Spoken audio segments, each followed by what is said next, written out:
안녕하세요. 육아메이트 오영경입니다. 오늘은 아이들과의 다양한 갈등 상황에서 단호하게 접근하면 안 되는 것들에 대해 이야기 나눠볼 거예요. 단호하게 접근할수록 오히려 역효과가 나는 그런 상황들이 있는데요. 대부분 기질과 관련된 요인일 때 이런 경우들이 많습니다. 예를 들면 낯선 사람이 다가올 때 좀 두려워한다든지, 엄마 뒤에 숨는 거는 그래도 우리가 훈육을 하지 않는데, 모르는 사람이 쳐다보거나 이럴 때 쳐다보지 마, 오지 마, 싫어, 이렇게 거부적으로 표현하는 아이들도 있잖아요. 그럼 이걸 우리가 기질로 받아들인다기보다는 좀 예의 없는 아이로 바라보기 때문에 단호하게 훈육을 하게 되는데요. 대부분 이런 모습을 보이는 아이들은 예의 없어서가 아니라 그 상황을 두렵게 느끼고 나를 공격한다고 느끼기 때문에 단호하게 접근하면 오히려 아이 스스로 나는 사람을 싫어하는구나, 새로운 사람이 다가오는 걸 무서워하는구나, 이 생각의 틀이 강해지기 때문에 이 행동을 고치기가 너무 힘들어져요. 또 예를 들면 처음을 두려워하는 아이들, 그래서 친구들은 다 새로운 악기일 수도 있고 학습일 수도 있고 학원에 다닐 수도 있고 새로운 것들을 시작하는데, 우리 아이는 처음이 너무 두려워서 하면 잘하는데 안 하려고 하고, 하면 잘하는 거 엄마가 너무 잘 알고 있는데 왜 얘는 시작을 안 하지? 그래서 어떻게든 아이를 하게끔 만들고, 그런 과정에서 좀 너 이거 안 하면 안 돼, 이런 식으로 좀 단호하게 명확하게 부모님이 기준을 가지고 아이를 끌어가려고 한다든지 이랬을 때는 아이는 오히려 나는 더 못해라는 생각이 들면서 더더더 하기 싫어지는 거죠. 인사도 마찬가지예요. 인사라는 게 메커니즘이 어때요? 그냥 우리는 단순히 안녕하세요 하면 되는 것 같지만, 인사를 하기 위해서는 모르는 사람 또는 어색한 사람하고 일단 대화를 해야 되고, 눈을 마주쳐야 하고, 고개도 숙여야 하고, 목소리도 크게 내야 돼요. 이 기질적으로 좀 낯가림이 있고 새로운 걸 두려워하는 아이들은 이런 것 자체가 굉장히 힘든 상황들의 복합체거든요, 인사라는 것이. 그러니까 더더욱 하기 어려워요. 근데 이거를 우리가 단호하게 접근을 해서 아이로 혼을 낸다거나 예의 없는 아이로 이야기를 한다거나, 어떤 부정적인 상황들, 너 왜 인사를 안 하니? 너는 인사 못 하니? 이런 상황들이 주어지고, 부모님도 그런 피드백을 받다 보면 어때요? 아이한테 좀 강하게 훈육을 하게 되죠. 이랬을 경우에는 오히려 아이는 더 자신감이 없어지고, 인사가 점점 싫어지고, 새로운 사람을 만나는 게 싫어지고, 새로운 환경에 가는 거, 무언가 도전하는 게 싫어지는 거죠. 또 대표적인 게 뭐가 있냐면, 이건 제가 항상 코칭을 할 때 이 문제로 오시는 분들한테는 단호한 건 안 된다. 즐겁게 접근하는 게 있는데, 바로 식사 부분입니다. 식사. 이건 달라요. 밥을 먹다가 숟가락을 던진다든지, 막 보란 듯이 엄마를 더 화나게 하기 위해서 반항하는 의미로 밥을 뱉어낸다든지, 이런 것들은 우리가 단호하게 훈육을 해야 되는 게 맞지만, 내 입맛에 맞지 않고 내 입에 넣었을 때 삼켜지지 않는 것들 있잖아요. 그걸 우리가 단호하게 해서 억지로 먹일 수는 없다는 겁니다. 그런데 좀 헷갈려요. 어떤 게 단호한 훈육의 대상이고 어떤 것이 기질적인 요인에 의한 것인가. 그래서 쉽게 판단할 수 있는 건 아이의 표정을 관찰하는 겁니다. 아이의 표정이 좀 긴장되고 약간 경직되고 말수가 없어지고 눈을 피한다든지 이제 이런 모습들을 보면 불안하다는 걸 알 수가 있죠. 그럼 어떻게 했어요? 표정이 이렇게 즐거우면서 나 즐거운데 인사 안 할 거야, 이런 거 아니거든요. 나 즐겁고 편안한데 저기 들어가기 싫어, 이건 아니에요. 예를 들어서 아이가 놀고 싶어서 바깥에서 더 놀이를 유지하고 싶어서 엄마랑 장소를 이동해야 되는데 안 간다, 이런 건 우리가 단호하게 훈육을 해야겠지만, 들어갈 때 막 뒷걸음질 친다든지 막 무서워서 몸을 떤다든지, 때로는 무서워서 소리를 지르는데 그런 표정이 두려움, 공포의 표정이다, 이럴 때는 이게 단호하게 접근해서는 안 되는 거구나라고 좀 판단을 해야 될 것 같아요. 근데 우리가 한 가지 좀 주의해서 봐야 될 거는, 아이가 두려워서 공포에 떨면서 소리를 지르고 울고 떼를 쓰는 거하고 분노에 차서 울고 떼 쓰는 거하고는 조금 다르거든요. 근데 이게 정말 정도가, 두려움의 정도가 심할 때는 그게 이제 분노처럼 보여질 수가 있어요. 이렇게 판단하시면 돼요.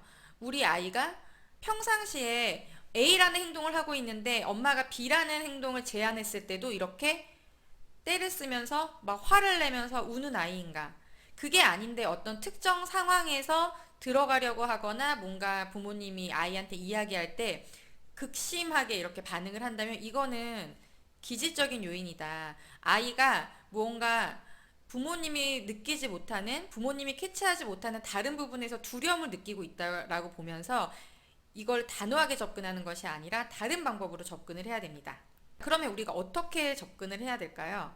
기질은 변하지 않는 거고 우리 부모님이 주신 거잖아요. 그러니까 그냥 공감해주고 아이가 무서워하면 안 들어가고 인사 안 하려 그러면 그래 하지마 괜찮아 해주고 안 먹으면 먹지마 해야 될까요? 네. 그렇게 되다 보면 또 주도권이 아이에게 가는 거기 때문에 처음에는 그냥 무서워서 피했던 것이 나중에는 피해도 되는구나. 처음에는 두려워서 인사를 안 했는데 인사 안 해도 되는구나. 밥도 내가 먹기 싫은 건 안 먹어도 되는구나. 이렇게 생각을 하면서 오히려 인사를 하던 가족들한테도 인사를 안 하고 잘 들어가던 곳도 내가 조금 뭐가 마음에 안 들고 뭐 어둡거나 소리가 시끄러우면 안 들어가고 잘 먹던 밥도 갑자기 안 먹게 되고 이제 이런 문제들이 생기는 겁니다. 기질적인 요인에 의해서 아이들이 특히 어려워하는 것이 있다면 부모님에게 의지해서 극복하는 경험을 만들어줘야 됩니다.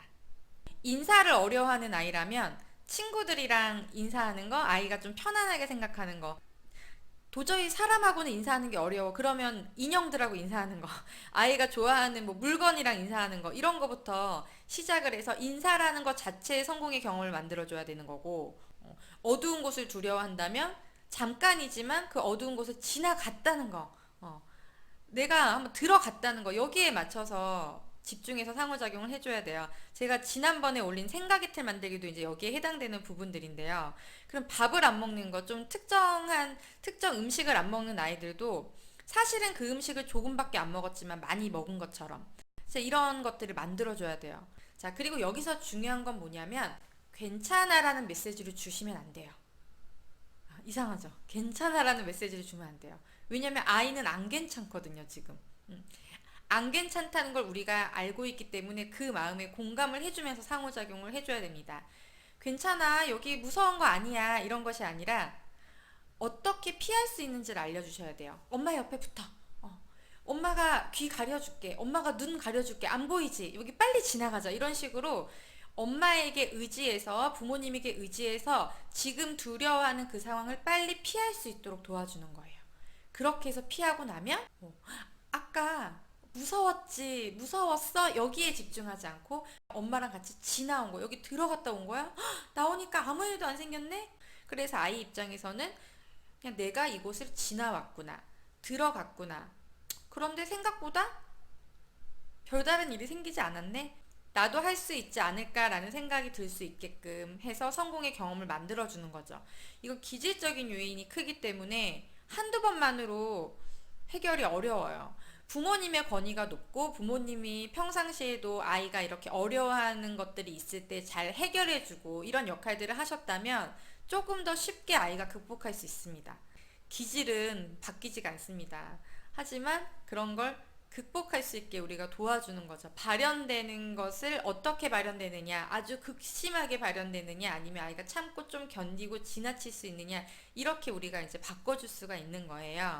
그러기 위해서는 일상생활에서 부모님의 말에 힘이 세져야죠. 그래야 엄마한테 기대, 엄마랑 같이 가면 여기 하나도 안 무서워, 잘 지나갈 수 있어, 이런 말들에 힘이 받는 거예요.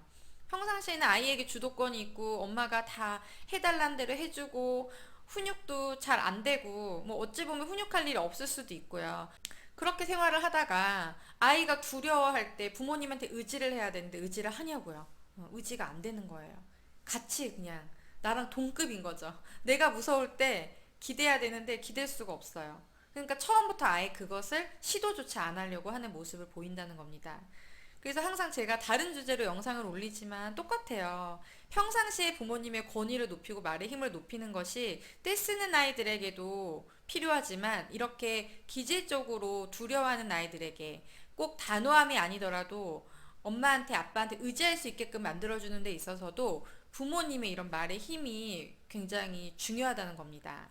밥을 안 먹는 아이도 마찬가지예요. 우리가 밥을 안 먹을 때 부모님이 이거 봐라, 이거 맛있겠지, 엄마는 이거 먹어야지, 이런 걸 할 때 부모님의 말에 힘이 세면 어떻겠어? 진짜 맛있나? 저거 나도 먹어봐야 되나? 이런 생각을 하는데 평상시 주도권이 아이에게 있고 부모님의 권위가 낮으면 이거 봐라 엄마 먹는다 이렇게 해도 그러던지 말던지 상관이 없는 거예요. 그냥 나는 내가 먹고 싶은 것만 먹으면 되고 취하면 되는 거죠. 아이가 부모님의 말에 귀를 기울일 준비조차 안 되어 있다는 겁니다. 그리고 특히 이 밥을 안 먹는 아이들, 이런 기질적으로 먹는 걸 어려워하는 아이들은 어쨌든 아이가 먹어야 되고 삼켜야 된단 말이에요. 그러면 그 자극보다 더 강한 다른 자극을 부모님이 줄 수 있어야 돼요.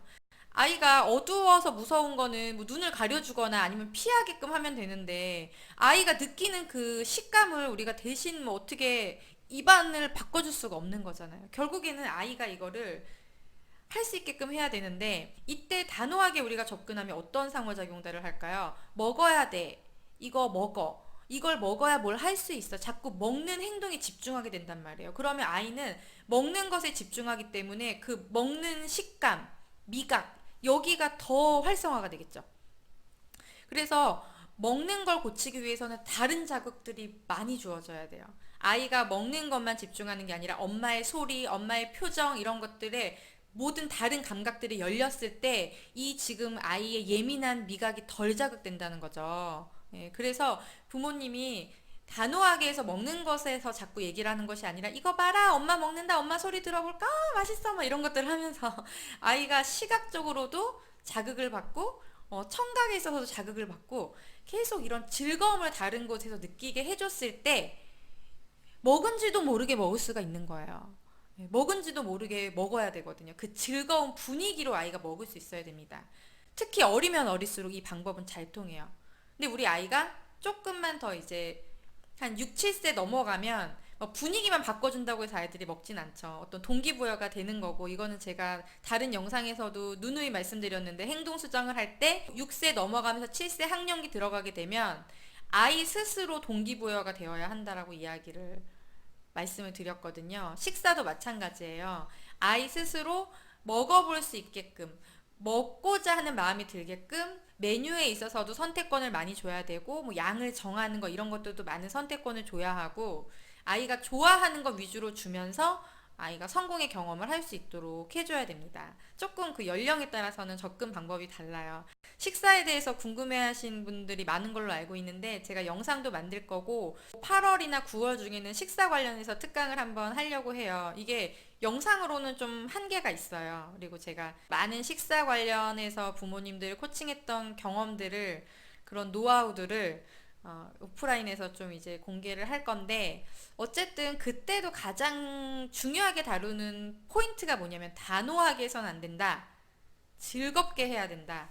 즐거운 게 첫 번째다예요. 골고루 먹고 뭐 앉아서 먹고 스스로 먹고 이런 거는 우리가 물론 다 궁극적으로 이루어야 될 과제지만 즐겁게 먹는 게 안 되면은 아무것도 해결이 되지 않습니다.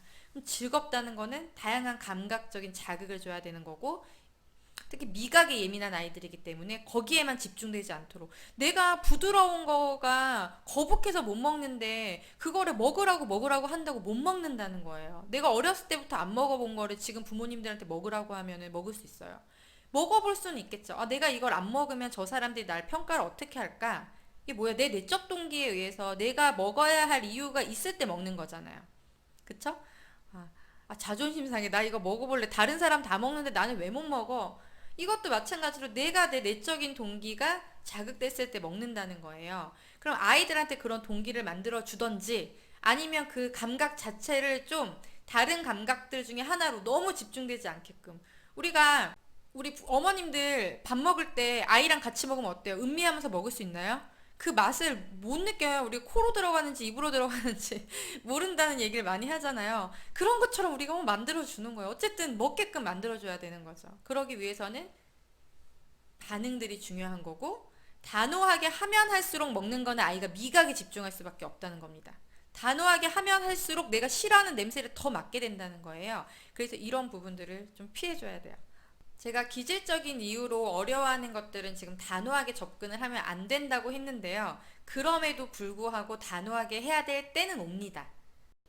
처음부터 단호하게 접근을 하면 안 된다는 거지. 이런 모든 과정을 거쳤는데도 아이가 거부할 때 그걸 존중해 주라는 의미는 아니에요. 그러면 우리 아이는 결국에 끝까지 이걸 극복하지 못하고 실패하고 끝나는 거기 때문에 좀 이럴 때는 단호하게 해줘야 됩니다. 이제 비슷한 사례를 코칭했던 적이 있는데 이 아이는 여러 가지 두려움이 많았어요. 여러 가지 이제 무서워하는 상황들이 많았는데 원에서 지하에 내려가는 수업도 무서워서 못 내려가고 그다음에 유치원 버스도 못 타고 그다음에 특히 집에서 이제 변기를 무서워해서 엄마가 처음부터 좀 억지로 안 쳤던 거예요. 제가 처음부터 단호하게 하면 어떻게 된다 그랬죠?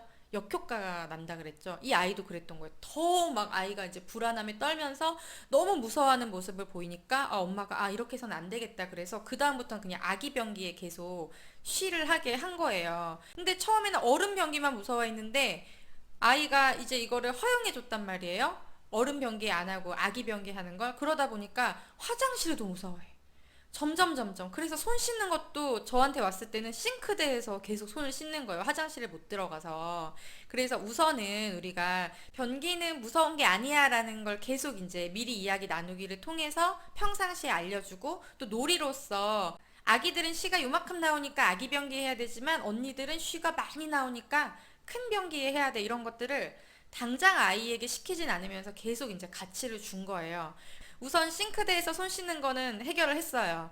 이제 싱크대에서 손을 씻을 수 없는 상황을 인위적으로 만들어서 아이에게 미리 얘기를 해주고 이제 여기선 손을 씻을 수가 없다라고 이제 상황을 만들었어요. 그리고 나서 변기에 앉으란 얘기는 안 하죠. 손만 씻으면 되는 상황으로 만들어서 이제 성공의 경험을 만들어 줬는데 변기는 끝까지 극복이 안 되는 거예요. 그래서 코칭이 얼마 안 남았는데 이 부분이 극복이 안 되고 있어서 제가 어머니한테 어머니 얘기를 쭉 듣다가 그냥 한번 앉혀보세요 이렇게 얘기했어요. 그때 어머니가 깜짝 놀라시더라고요. 지난번에 한번 앉혔는데 더 무서워해서 지금 못 앉히고 있는데 얘기를 하셔서 그럼 어머니께서 선택을 하세요. 그냥 아이가 준비될 때까지 기다려 주실 거냐 아니면 지금 이 코칭하는 과정 중에 한번 한계 설정을 해서 단호하게 해볼 거냐. 제가 이 제안을 드릴 수 있었던 이유는 이미 우리가 많은 작업들을 했던 거예요. 많은 미리 이야기 나누기와 가치 주기를 했기 때문에 지금은 아이가 너무 원하는 대로 끌려가고 있는 것 같은 상황으로 보여졌어요. 엄마가 이제 불안한 거죠. 예전과 같은 모습이 나올까봐. 그래서 한번 그거를 이제 깨주기 위해서 말씀을 드렸는데 어머니께서 결정을 하셨어요. 한번 해보겠다고. 네. 그래서 이제 아기 변기는 아예 없는 상황으로 만들고 아이를 이제 변기에 앉힌 거죠. 근데 안 친다고만 해결되는 건 아닙니다. 안 쳤을 때 어떻게 반응해줘야 되는지, 뭐 그 전에 어떤 대화를 해야 되는지 이런 것들 다 이제 우리가 같이 준비를 했어요. 한 다음에 안 되는 상황. 아예 이제 어머니도 대안으로 아기 변기는 없다는 생각으로 이제 한 거예요. 그래서 안 쳐서 막 부모님이 이제 리액션을 하면서 다른 쪽으로 자극을 주면서 쉽게 이제 해결이 된 거예요. 우리가 할 수 있는 걸 다 했다면 어느 순간에는 선택이 필요해요. 그때는 이제 한계 설정을 해서 하게끔 만들어줘야 돼요. 안 그러면 계속 극복하지 못하거든요. 우리가 아이들이 부모님한테 의지할 수 있도록 만들어주고 부모님이 이때 어떻게 피할 수 있는지 부모님이 어떻게 도와줄 수 있는지를 많이 설명했다면 해도 된다는 겁니다. 그 시점이 오면 처음부터 단호하게 가서는 안 되지만 우리가 준비를 한 다음에는 극복하게 해야 되는 상황들이 온다. 그러기 위해서 우리가 여러 가지 이제 미리 이야기 나누기나 이런 물밑 작업들을 하는 거죠. 오늘은 단호하게 접근했을 때 오히려 역효과가 나는 상황들에 대해서 이야기를 나눠봤습니다. 모든 훈육 상황들이 일상적인 훈육, 긍정적인 훈육이 우선되어야 하지만 때로는 뭐 공격 행동을 보이는 거라든지 아이가 떼쓰기가 너무 심하고 울음을 그치지 않는다든지 이런 것들은 즉각적으로 단호한 훈육이나 주도권 잡기 훈육을 해야 되는 경우들이 있어요. 그런데 오늘 말씀드린 것들 어떤 기질적인 요인에서 아이의 불안함이 높은 이런 경우는 절대로 단호하게 주도권 잡기 훈육부터 시작해서는 안 된다는 겁니다. 아이의 불안함이 훨씬 더 높아질 수 있고 이걸 고치기 위해서는 더 많은 노력이 필요한 거예요. 그래서 자, 우리 아이가 보이는 어떤 문제들을 바라볼 때 이것이 옳고 그름의 기준을 몰라서 내 욕구가 너무 커서 아이들이 보이는 행동인지 정확하게는 모르겠지만 아이가 어떤 특정 상황에서 표정이나 이런 것들이 분노보다는 긴장, 불안한 모습들을 보여준다면 단호하게 한계 설정을 하는 것 이전에 미리 이야기 나누기와 놀이로서 접근하는 것, 즐겁게 접근하는 것, 부모님한테 의지할 수 있도록 해주는 것을 먼저 적용해 보시기 바라겠습니다. 오늘의 내용도 도움이 되셨다면 좋아요 그리고 구독 버튼도 눌러주시고요. 알람 설정해 놓으시면 더욱 빠르게 소식을 받아보실 수 있습니다. 저는 또 좋은 내용 준비해서 다시 찾아오겠습니다. 감사합니다.